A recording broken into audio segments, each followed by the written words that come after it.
あ、じゃあ。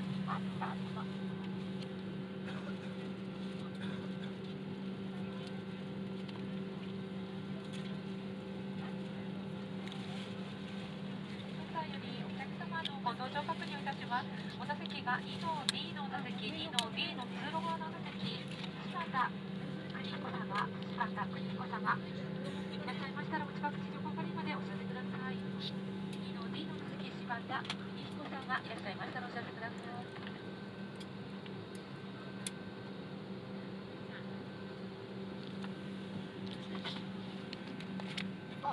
おう、いいんだよ。いいんだよ、ゆうちゃん。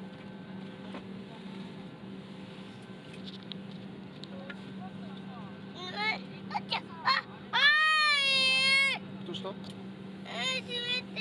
はい。